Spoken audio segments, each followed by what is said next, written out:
Hi there, in today's video we're gonna talk about the minimum equipment list, MEL. By the end of the video you will know what the minimum equipment list is and what problem solves during the day operation of an airline pilot. Okay, without further ado, let's jump right into it.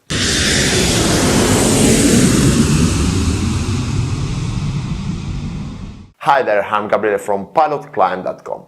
I'm a training captain on the Boeing 737 and I help you to become a better pilot. Consider subscribe to the channel because I'm uploading lots of new content every week. If you subscribe, you will not miss the next one. Okay, without further ado, let's talk about the minimum equipment list. The minimum equipment list is a manual that the airline pilots have on board, okay, that solves a simple problem.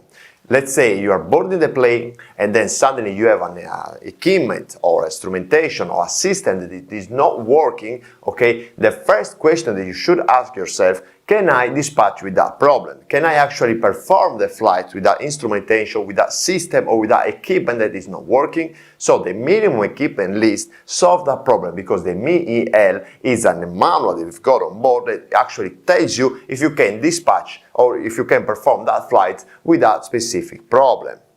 Okay, so as you can see, if you are on board and then suddenly you have a problem such as, for example, the radio altimeter stopped working suddenly while you're boarding the plane, the first thing that you should do, check your MEL and see if you can actually dispatch. Okay, the minimum equipment list takes this as a reference, the MMEL, the Master Minimum Equipment List. But what is it? So when the aircraft manufacturer builds up the plane, they made this list, okay, and they will prove to the authority that the aircraft can be safely dispatched with that specific equipment that is not available or is enough, okay. So the aircraft manufacturer performed this Master Minimum Equipment List that then is approved by the authorities such as the FAA or the EASA. Okay? But not all the aircraft types are created equals, because if you take, for example, the Boeing 737 operated by the Southwest and the Boeing 737 operated by Norwegian Air, you will see that the equipment that they have on board are different. Okay? So the aircraft, even though it's still a Boeing 737, okay,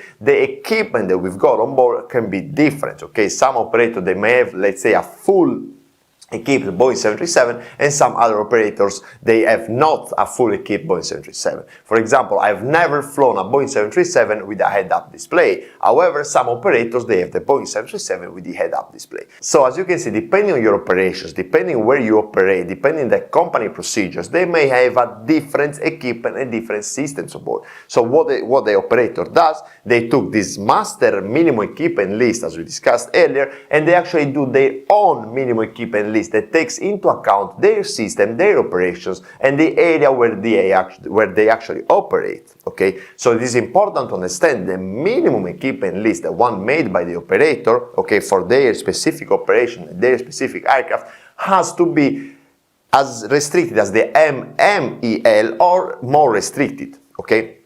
So we need to understand that the master minimum equipment list is the master document, and the minimum equipment list is the document that the operator takes into consideration the master minimum equipment list for their operations. Okay, in my career happens to me many times that we were boarding the plane and then suddenly there was a problem with equipment, with a system, with an instrumentation and so on. So the first thing you do, you take the minimum equipment list and you check if you can dispatch. Okay, for example, you're boarding the plane and then suddenly the auto brakes stop working. Okay, you've got the information on board, the indication that the auto brake is not working, that is enough. So what can you do? Are you going to guess? No, you just take the minimum equipment list and you read through the minimum equipment list. So in the minimum equipment list, you have the list of the equipment, you go into the auto brake section, and in there, okay, equipment by equipment, you have multiple informations, okay? The goal of the minimum equipment list is to allow the pilots to operate and dispatch the flight with some systems or equipment that are not operative, okay? This is very important because without the minimum equipment list, if you have a problem, you should ground the plane, okay? And by grounding the plane, as soon as you have a small problem, you can see that that could have a big impact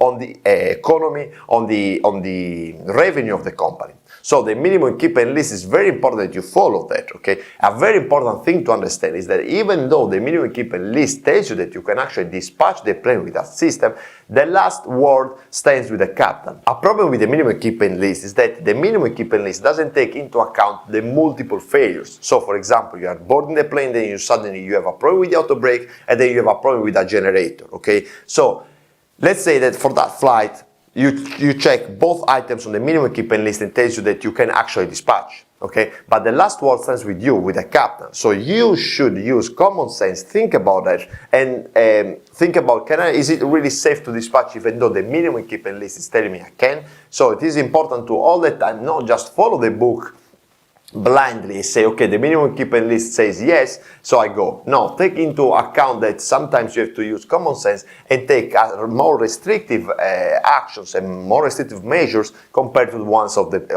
official documents, okay? A normal thing is that if you're not sure, talk to your engineering, talk to the mental, talk to maintenance, and talk to them, okay? Try to get a very informative decision before taking a guessing decision, okay? It is very important. So if you have an inoperative item, what you've got to do is go into the minimum equipment list. In the minimum equipment list, you will find that you've got lots of information, such as the class of the equipment. Okay, so depending on the severity of the problem, because it's not the same as having a radio altimeter that is not working or a generator that is not working. Okay, as you can see, the severity of the problem is a lot different. Okay, so depending on the of the safety implication of that equipment that is inoperative, you have a different class, okay? And the class tells you within how many days you should actually rectify that problem. Not you as a pilot, but the maintenance of the company, okay? Another important information that you find inside the minimum equipment list is the number of items installed and the number of items that you require to dispatch, okay? So for example, the autopilot, if you have got 2 autopilots on board and one is inoperative, you will find that installed 2, required 1. That means that to dispatch under the minimum equipment list, you only need 1 autopilot, okay? So, but then you have a lot of restrictions that are all indicated below this information, the minimum equipment list, that tells you that, for example, if you're performing a low visibility approach or an auto line, you cannot perform that with a single autopilot. So it is very important that you actually read all the information that are inside the minimum equipment list, okay? What I want to make sure that is clear is that once you read how many you have installed and once you read how many you need to have in order to dispatch under the MEL, you don't close the book and you go if you have the minimum equipment, okay? Because even though you might need less equipment than you have installed, you should still apply the operational procedures that are indicated in the minimum equipment list. So as you can see, there are some procedures that you should apply when dispatching under the minimum equipment list, okay? These procedures, that you can have procedures applicable only to the flight crew and procedures applicable only to maintenance, okay? When you've got a problem that only requires the flight crew to take a corrective action, corrective procedures, you can dispatch under that MEL because you don't need maintenance. However, sometimes depending on the severity of the problem, depending on the system that is in op, you go through the MEL of that system and you will see that some procedures are required from the pilot and some procedures are required from the maintenance before you can actually dispatch with that problem. So when these procedures are required from the maintenance guys, okay, from the engineering, in that case you cannot dispatch until that procedure has been implemented, okay? So what happens is that you have a problem, you take the MEL, you're gonna read the MEL part of that specific system, you will see if you can dispatch and you will see what procedure you should implement, okay? If the procedures are applicable only to the pilot, oh, here we go. So we can actually apply these procedures and dispatch the plane. However, if you need to apply maintenance procedures as well, you need to make sure that these guys, the maintenance guys, they come on board, they will implement their procedures as well, okay? So as you can see, it is very important to read through the minimum equipment list and understand exactly what the minimum equipment list is telling you, okay? And as well as it is very important to understand that the minimum equipment list is applicable until the commencement of the flight, okay? The commencement of the flight is when the aircraft can move under its own power, okay? So the minimum equipment list is applicable from the time you get on board, you prepare the flights, you board the plane, you start the pushback,